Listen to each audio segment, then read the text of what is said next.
Yes, good day and welcome to another fantastic edition of 360 Sport.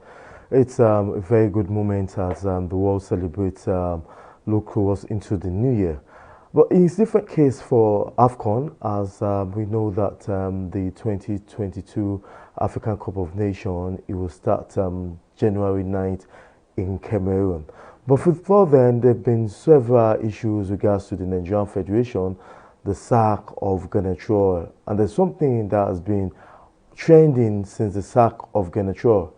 That's the return of the Super Eagles coach, former Super Eagles coach and former Super Eagles captain, Augustine Eguavoen, as the coach of the Super Eagles. We know that he took us in 2016 to the AFCON where he won a bronze medal.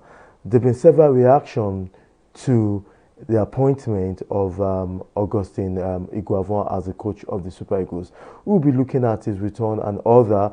We'll also be talking about how NFF met Jose Mourinho for the Super Eagles coach. There have been several talks about possible replacement of Ganachoy, and Jose Mourinho will be the one helping the Nigerian Football Federation for that. And lastly on the program, we will be looking at the 28-man final list for AFCON 2022. I won't be doing this alone. I have Kule Faiga, who will be talking about all this and his expert analysis on this. He is a sport journalist and also a sport writer for several media platforms. Good to have you, Kule Faiga. Good morning and compliments of the season to you. Definitely compliments of the season. But let's go straight to the talk of the day. Augustine Eguavoen returned back as the Super Eagles coach. What should we be expecting from him? I feel we shouldn't expect much because he finds himself in a very a very tight situation. And though he did take the Super Eagles to the AFCON in 2006, and I think it was a third place finish, the reality is much different now. The crop of players we have are different now. So there's really a lot of unknown.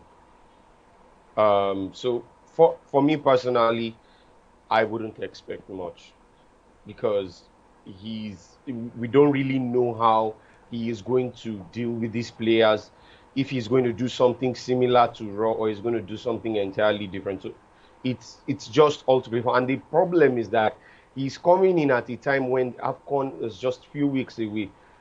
There is very little preparation, so one doesn't really know what to expect, Yes, and that puts him under a lot of pressure. we also remember in 2006 where he was called for similar position after the sack of the coach then. He took us to AFCON. And don't you think he can do much better this time around, being the fact that he is the head of the technical department of the Nigerian Football Federation? Well, um, well, you could say that, but my problem is that there are different crop of players now. You can't compare the players then to the players of now. You can't. So it's going to be difficult because I think we had better crop of players. I mean, that was the period we had the likes of, we still had the likes of JJ Okocha, we still had Kanu Wako, we still had Yakubu, we still had, I think, Ozaze Odemwingi, we had Obafemi Martins. I mean, but that we don't have that now. It's entirely different, and the crop of players we have are not comparable to that time. So I feel it's going to be a lot more difficult for him now. Augustine Eguavoen as a coach, Yeah. how satisfied are you? Do you think he has the all credentials? Because let's remind our viewers that Garnacho hasn't any credential so much of a coach. Is major trophy was the AFCON he won with Nigeria. Now we have somebody who has been to AFCON before. Don't you think we need to be more formidable this time around and more confident than ever? Um, yes, you would say that, but we need to ask, like, okay, Eguavoen's partner, Eguavoen's role was more of a technical one. He he wasn't involved hands-on with the Super Eagles players. If he was, I think I would say yes, that there is a good chance. But um, it's just a technical role. It's not like he was involved with them hands-on, like right there on the right there on the touchline, right there in trainings with them and all. No, his role was just more of a ceremonial role. So it's a different ball game for him here, and like I said, there's going to be a lot of pressure because regardless of this, like I don't have much expectation, but people expect Nigeria to go all the way and win the AFCON because like that was the criticism about Genotro. Like you took us to the AFCON in 2019, we couldn't win it. That was the point. Like there was nothing to show in terms of a trophy for Genotro, despite the fact that two AFCONs, or okay, let me say one AFCON since he's not going for this one and a World Cup, but there was really nothing to show. So that's why I feel there's going to be more pressure on Eguavoen this time around. But it's not going to be his fault because it's just interim. But Nigerian fans' expectations are always high. Okay, So finally on the return of Augustine Eguavoen as the Super Eagles coach, though yeah, interim. Eguavoen and the corps of player, your expectation, you say it's not high, but what's the least yes, you expect from him I would going say into AFCON 2022? just get us out of the group phase and wherever we reach. I would say if it's a semi-final, I would say that's fair. Well, you could say that that was the same thing in 2006, and I think Nigeria finished third. But the timing is just too close, and we're not even sure if they are going to play pre-tournament friendlies. And we're already hearing talks of like some coaches are going to withhold some players and not release them until certain club games are being played. Like they're saying that Leon Balogun and Joe Aribo will not be released. Giovanni Van Bronckhorst isn't going to release them until they play the Old Firm Derby against Celtic on January 6th or something.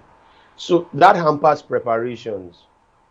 Okay. You understand? So I feel there's just not enough time. So really, it, whichever whichever way he can go, that would be fine. But at least just get us out of the group phase, and I think that would be that would be. I think if we do that, I think we have a good chance at least the semi-finals, and it won't be bad.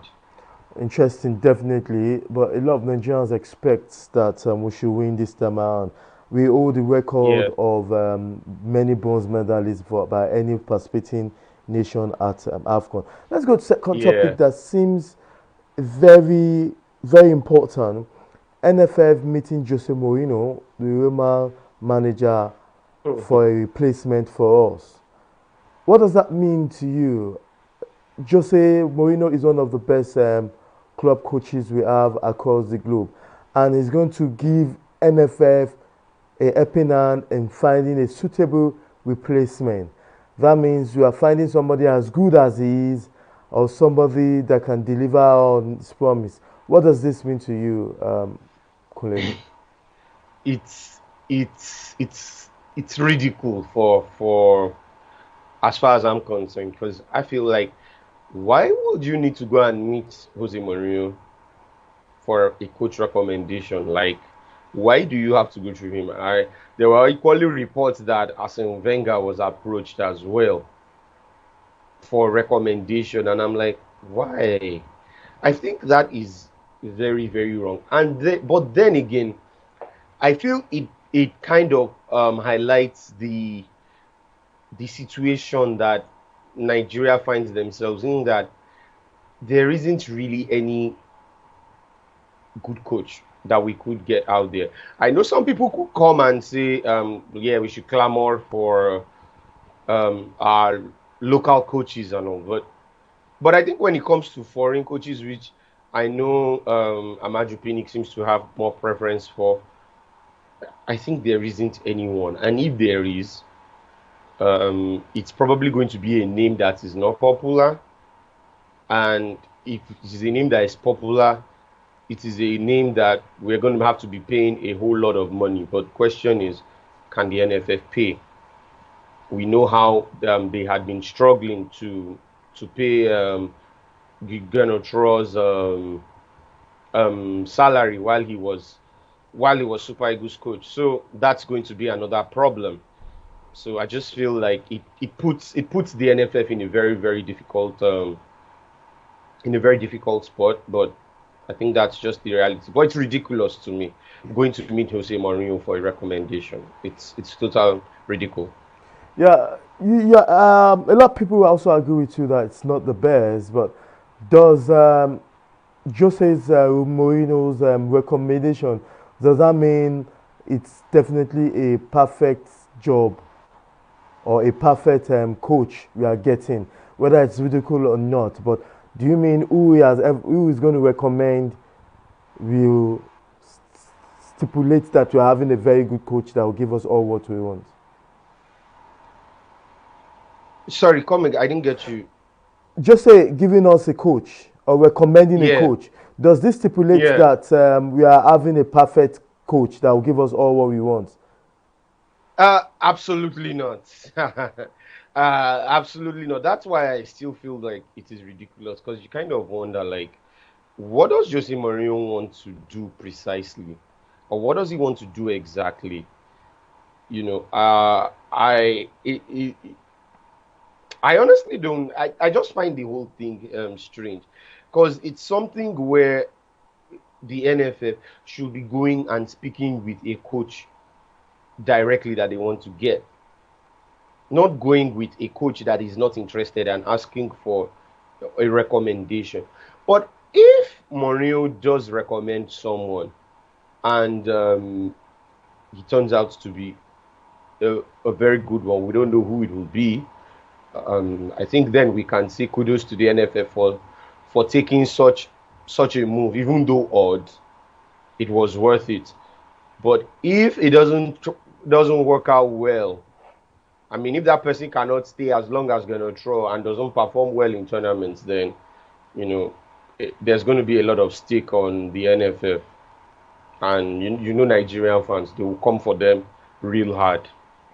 Yet the NFF has not really stated who the person is being, but the speculation that a Portuguese and also an Italian who has worked with Jose Mourinho in his former clubs might be that. Until then, we all know that it's interesting to attach the name called Jose Mourinho with NFF because of his pedigree in coaching. Let's go for this quick break, and then when we come back, we'll be asking the final question, and that has to do with the 28-man list for the AFCON that has been released by Augustine Eguavoen. So we'll go on a short break now. We've been speaking with Kunle Faiga on issues that as regards to the return of Augustine Eguavoen as the Super Eagles coach, and also not forgetting how NFF consulted Jose Mourinho for the Super Eagles coach.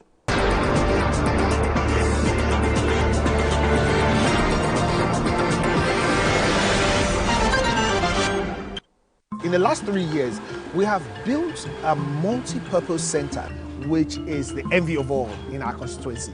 And I can tell you that the people who are living there are already enjoying it. Guy, do you think what this man just said is true?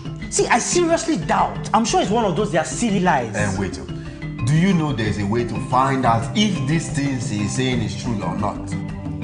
This is the Construct app. It gives people like us a sure way to track implementation of constituency projects. It gives valid and verified information on location of projects, amounts allocated, amount funded, the level of job done, and even the profiles of concerned legislators.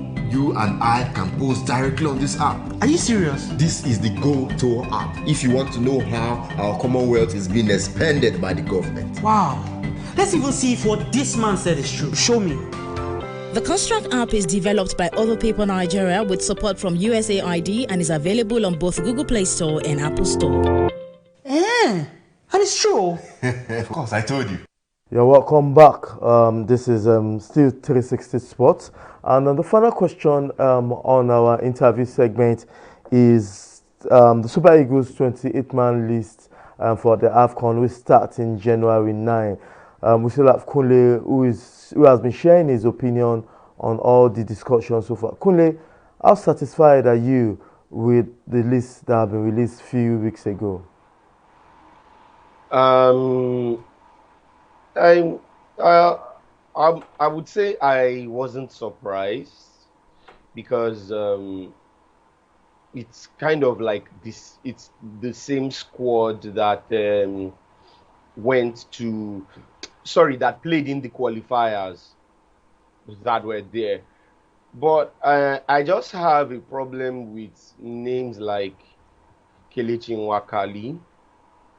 Like, I can't remember when last he played for Nigeria, how he gets to feature in that list. Then I don't know if having Victor Osimhen is a very good idea, because now there seems to be this problem where it seems Napoli want to fight it out by not letting him go because of his injury, even though I think he's back in training now. But that aside, I think it's almost the same. I mean, it's the same, like now in the defense, it's the same names. But for the goalkeepers, you kind of wonder why is John Noble there? But and then the problem is that we are always having we have less midfielders every time.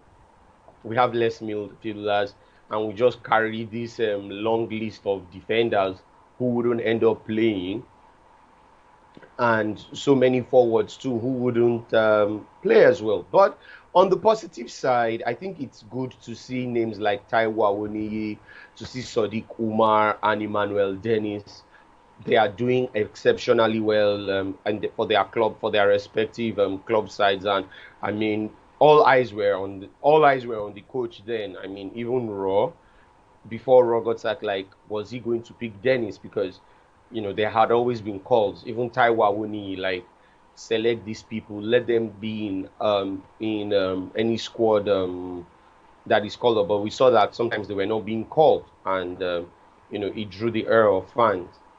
But it's good to see them, especially Sadiq Umar. He's doing pretty well with Almeria, and it's nice to see him after a very long time. It's also good to see Samuel Chukwueze, who wasn't really involved in the qualifiers because of injuries. But I think some people would have questions about having a Moses Simon, who hasn't really been impressive that much, but he always kind of finds his way into the team. I think that's something where fans will want to see, like, is Moses Simon going to be starting games? Because Moses Simon seemed to be like a favored player for Raw.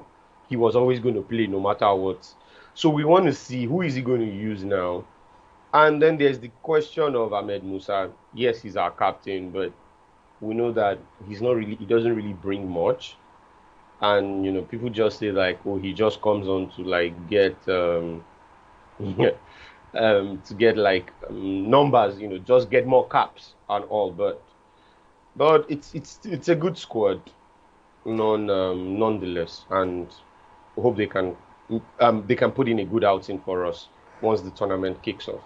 Yes, the tournament will definitely start January 9, and we also know that we're in Group B, where seems the only challenger on paper for us is Egypt.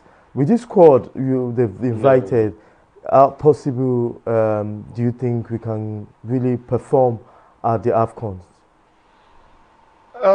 Firstly, yes, you said Egypt should be our challenger. I think that the major challenger. Yes, but you see, I've always tell you that, and we shouldn't underestimate Sudan and Guinea-Bissau. We shouldn't. We shouldn't at all, because when you underestimate underdogs, it has this way of um, there's this way of that surprise. Permit me to deviate a bit. In yesterday's game between Newcastle United and Manchester United, everyone was expecting a win. Like, they were even expecting like whitewash. But I always tell people that when there's that high expectation that, oh, we're supposed to do that, oh, we should beat these ones, that is when the underdog will win. Because it means that you will not prepare in the best shape. You will be like, oh, it should be a stroll in the park. This is what I think happened against Central African Republic, where we were thinking, no, we should beat them. It should be a walk in the park. But what happened at the end of the day? Central African Republic beat us, and everyone was screaming at the Super Eagles. So as much as we think Egypt should be, the funny thing is we might actually beat Egypt, but now actually struggle against Sudan and Guinea-Bissau, because those ones, they know that they are the underdog, so they will give it everything. They will, they will want to frustrate. They will want to take out everything from us. So I think we should really focus on them. Egypt, we might actually beat them. Funny enough, we might not need to play our best to beat Egypt, but you see those remaining two, we need to, because the slightest opportunity where we don't take them seriously, where we don't take our chances, and it creates an opening for them. And like I said, Central African Republic was there to see. We didn't put our chances at all through the game, and you saw how that late goal came. Then even the final qualifier against Cape Verde too, the same thing. We were not really creating much, and it seemed like Cape Verde were the ones who actually seemed like something was going to happen. So we need to actually be very mindful of Sudan and Guinea-Bissau. Thank you very much, Kunle Faiga, for being part of today's program and giving us your honest opinion on Nigeria's preparation to AFCON 2020. Hope to talk to you soon, Kunle. Thank you very much, Mudashiru. It's been a pleasure being here again. Thank you. Thank you. Yet, this is all we could take this week on to this program on 360 Sports. I hope you enjoyed the program. Same time next week, we will be giving you many analyses and points of view towards the 2022 AFCON that is taking place in Cameroon. Bye-bye for now.